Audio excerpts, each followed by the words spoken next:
Basically, our intention is, if you want to modernize, you have to do two things.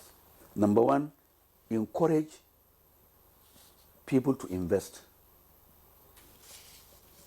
By encouraging people, investors in this country, who have seen the value in livestock value chain and want to go in.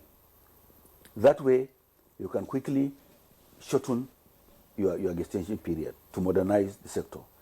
But looking at the fact that more than 85% of the cattle resources are in the hands of pastoralists, we cannot neglect that. We also have to have a conversation with them. And that conversation is going to go through this.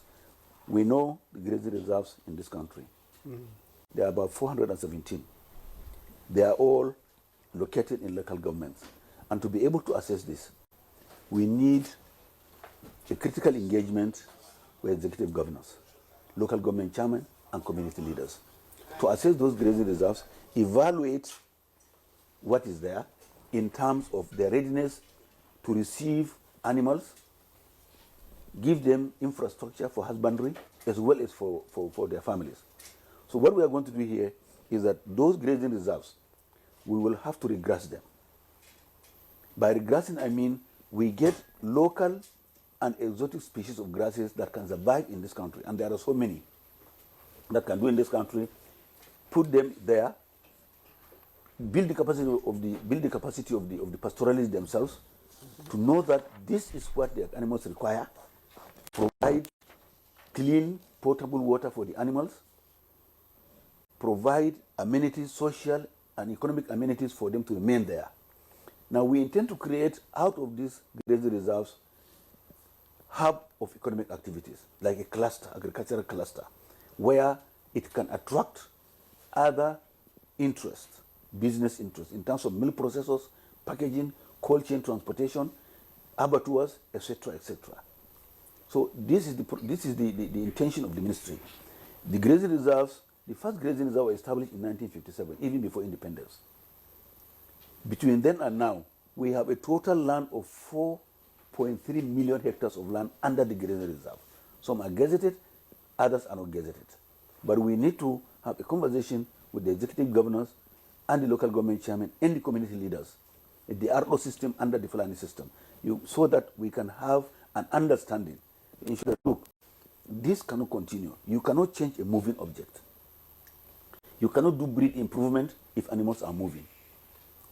You need them in a particular place so that you can have the data. So long term, we're going to see an end to open grazing in the country. Exactly, this is the intention of Mr. President. That is the mandate of this ministry. But how? For us to realize the full benefits of our livestock resources in a gradual process, this is the ultimate aim of the ministry, so that we can realize the full benefits. And let me give you an example. For instance, in a city, and I said this before, where everybody is slaughtering anywhere, the byproducts of that animal we are slaughtering, all of them have economic value.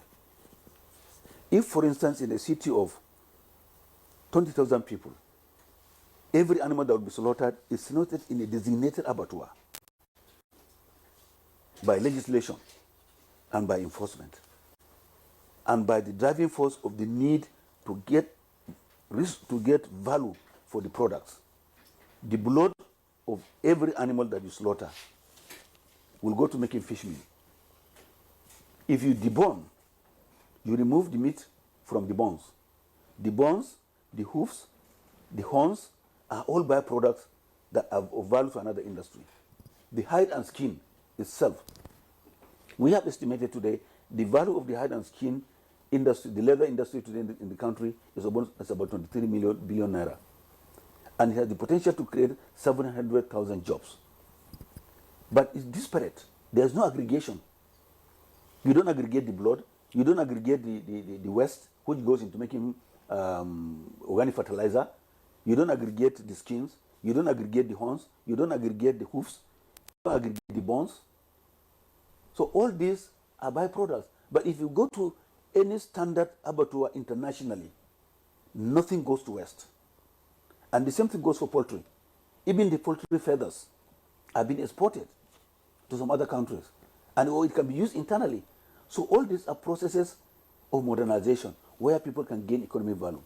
And the whole intention here is that we want to transform this industry into a vibrant, sustainable, and internationally competitive industry that can create jobs for people. Look at the value chain that I've just mentioned.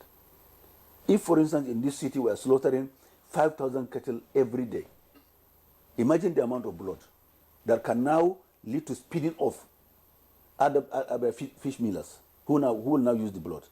But if every slaughtering everywhere, you can aggregate the blood. 1 liter there, 1 liter in Gwagwalada, another liter in Nyanya, another liter in Suleja. It can happen.